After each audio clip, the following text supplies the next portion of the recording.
আসছি পেয়ারালি। আমাদের একটা জায়গা আছে 27 ডিসি, আমার নামে 3, আমার ভাইয়ের নামে 34। পেয়ারালির উনি এই বিএমপি নাম বেসেন, বিএমপি বহিষ্কার বিএমপি, ঠিক আছে। তো এখন উনি জায়গার ব্যবসা করে হাউজিং এর। আমাদের জায়গাটা হলো মালিকানা জায়গা। এখন ও বলছে যে আপনি জায়গা এখানে ব্যবসা বেচতে পারবেন না, আমারে দিতে হবে। কেন তুমি? পরে বলতে আমার 50 লাখ টাকা চাঁদা দিতে হবে। আমি বললাম আমি 10,000 টাকা দিছি, আমি পরে বেচলে আপনার দেবো, ঠিক আছে। পরে সে কি গুলো তকরার করে, পরে ওর ছেলে আসলো, পরে বললো এই বেটা তুই টাকা দিবি না, তুই এখান থেকে চলে যাগা। আমি ভাই এটা কি কর চাচা?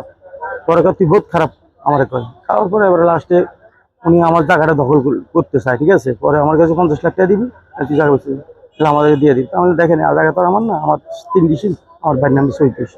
পরে লাস্টে ওই অঙ্গ সংগঠন নিয়ে আসিয়া, ওই যে মিন্টু পেয়ারালের ছেলে, ও নিয়ে আসিয়া চাপাটি দিয়ে আমারে এখানে কূপ মিন্টু একটা কূপ দিছে, মিল্টন একটা কূপ দিয়ে, এখানে হাঁড়ুতে একটা কূপ, এই যে দেখেন হাঁড়ুতে একটা কূপ, ঠিক আছে।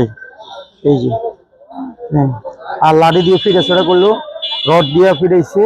তারপরে আমার ওয়াইফ গেছে, ঠিক আছে, আমার ওয়াইফেরও ঠেকাইছে।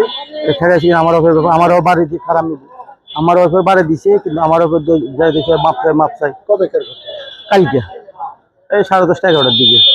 তারপর জমি, খালি জমি আর রুম আছে আমাদের 6টা। এখন আবার রুমের ভিতরে ঢুকছে আমার ধরে নিয়ে এসে মাছ দিছে।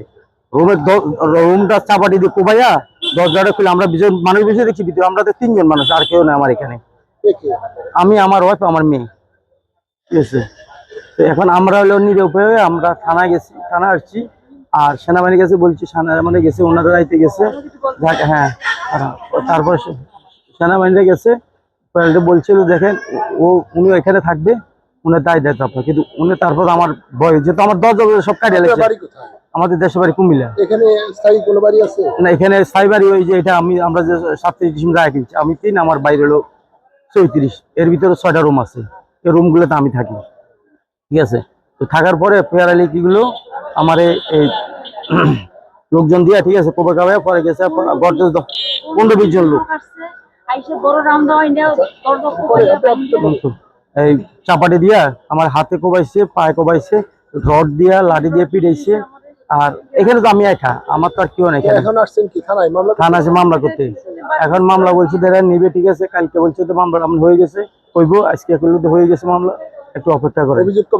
অভিযোগ দিছে কালকে, ঠিক আছে। আজকে আবার অভিযোগটা করে, যেহেতু আমার ওই যে মোবাইল গুলো নিচ্ছে, আমার এক রাইটারে ওইগুলো মোবাইল গুলো লেখেন, আমার 2টা মোবাইল নিয়ে গেছে এরা।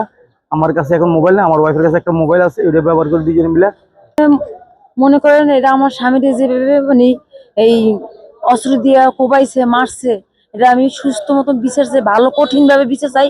এমন চাঁদাবাজি সন্ত্রাসী নিয়ে আর যদি কখনো কারো না করতে পারে। এবং আমারে মারছে, আমার মেয়েরে মারছে, আমার স্বামীরে। এই অবস্থা আমার যাওয়ার কোনো জায়গা নাই, আমরা বাসায় ঢুকতে পারতেছি না। আমার নিরাপত্তার ব্যবস্থা চাই আপনার কাছে, সহ্য চাই আমরা। হ্যাঁ, পেয়ারালি চিনি, আমার মেয়ে স্কুল পড়তো। মিন্টু আমার গায়ে হাত দিছে, আমার রড দিয়ে বাড়ি দিছে, আমার গেলা ফুলে গেছে গা, আমার ঘুষি মারছে, আমার মাথায় ঘুষি মারছে, থাপ্পড় মারছে, লাত্তি মারছে আমাকে, ঠিক আছে। মানে নামে বিএমপি, এতে কিন্তু আসলে বিএমপি নেই, আমলে কোনো বিএমপি না, কোনো পদেই নেই। দৈনিক আজকের বাংলা.net